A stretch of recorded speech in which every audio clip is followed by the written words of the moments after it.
بسم الله والصلاة والسلام على أشرف خلق الله. ازيكم حبايبي؟ جايلكم بوصفة حلوة، يا رب تكونوا بتستفادوا منها ويكون المحتوى بتاعي بيعجبكم. نبدأ كده ونسمي صينية فيها بطاطس وبصل، واللي عنده يا جماعة بطاطس وبصل عنده ثروة. تمام، هنقشرهم ونقطعهم وزي ما انتوا شايفين كده بالشكل الجميل ده، بالشكل الطعم ده، تحفة ما شاء الله. انا قلتلكوا هنعمل ايه، هنعمل صينية بطاطس بالفراخ، بس حاجة جميلة كده وشكلها تحفة. جبنا طماطم زودنا عليها عشان دول هنضربهم في الكبة، البصل والطماطم، عشان كده سيبنا البصل سليم، قطعنا بس البطاطس شرايح. تمام كده. الخلطة بتفرق ايه يا جماعة؟ كل الناس بتعمل صينية البطاطس دي، بس الخلطة والتتبيلة اللي بتفرق، صدقوني. ضربة البصل في الكبة كده خطيرة. وبعدين بنحط البصلة زي ما انتوا شايفين كده في حاجة واسعة، وببهرها، فبتفرق. قطعنا كل البصل كده زي ما انتوا شايفين، بضربهم حبة حبة عشان خاطر ايه، يتضربوا ضرب ايه، ناعم حلو كده، ولا ناعم اوي ولا خشن اوي. تمام. بعد ما خلصت البصل بروح عاملة الطماطم، عشان برضو ايه، مش عايزاها صلصة، انا عايزاها برضو كأني مقطعاها كأني بشراها، بس الكبة بتسهل علينا. تمام كده بالشكل ده.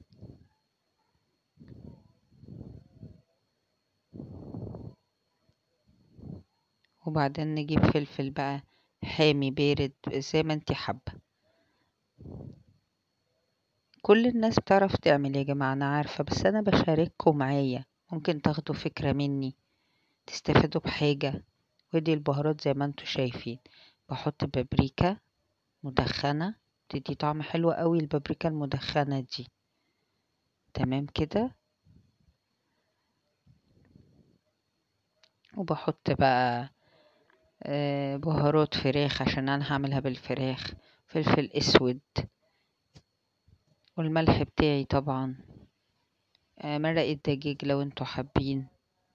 البهارات اللي انت حباها بحطها على البصل، ممكن حبة كركم، حبة كيري لو انتوا بتستصيغوا الطعم، لان انا هبهر بيه الفراخ، بصل بودر، توم بودر. تمام كده. يعني نطرة حبهان مطحون زي ما انتوا شايفين كده، نطرة قرفة خفيفة عشان تتبيلة الفراخ. والملح بقى بتاعي، ملحي بقى ملح كده كده، الفراخ بتتملح من الاول طبعا، عشان دي فراخ مشوية كمان، حتى المسلوق انا بحط الملح ايه وهي بتتسلق عادي. والليمونة بقى يا جماعة، يعني الليمونة دي في حتة تانية خالص. تمام كده. ورحت ضربت، كملت ضرب الطماطم والفلفل وحطيناهم، وهندعك كل التتبيلة الجميلة دي مع بعضها. تمام كده. بس بصوا بالشكل الجميل ده، والله الخلطة تتاكل نية، تحفة. انا بعمل نفس الخلطة دي يا جماعة بالظبط للبانيه، وبعمله في صينية كده بيبقى جميل، اهي واحدة مرقة دجاج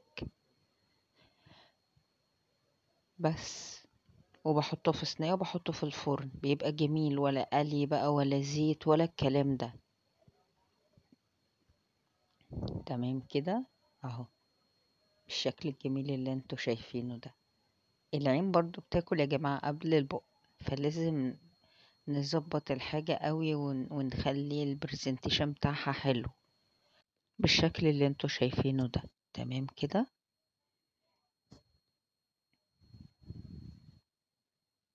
كمرة البصل دي بتبقى حلوة، بس غاسلة الفراخ كويس ومقطعاها التقطيعة اللي انا بحبها، وجبتها بقى كده، وهدعك بقى الفراخ بالخلطة الجميلة دي بقى فوق وتحت الجلد وكله. بصوا، من فوق ومن تحت وجوه الجلد، لا لا وهم، اللحمة تشرب وتبقى طعمها حلو متبلة حلو بالشكل اللي انتوا شايفينه ده.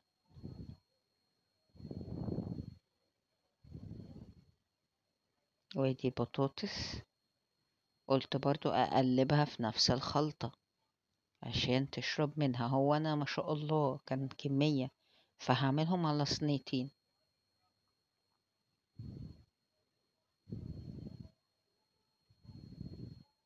تمام كده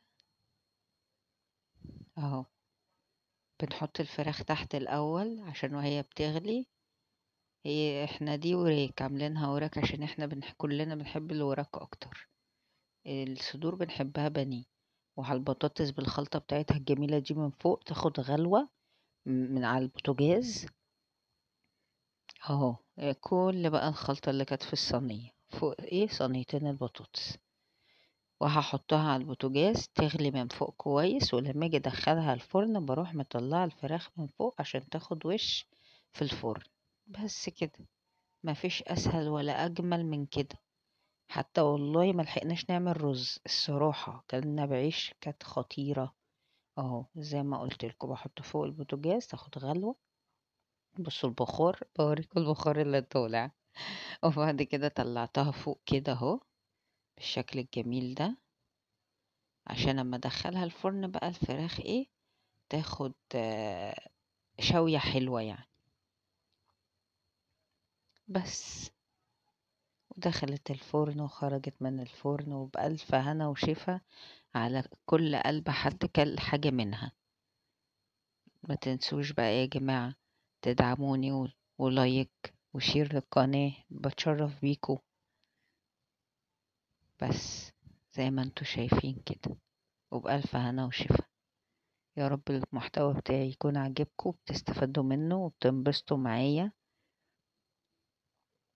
انا بشارككم حاجات خفيفة. شرفتوني يا جماعة.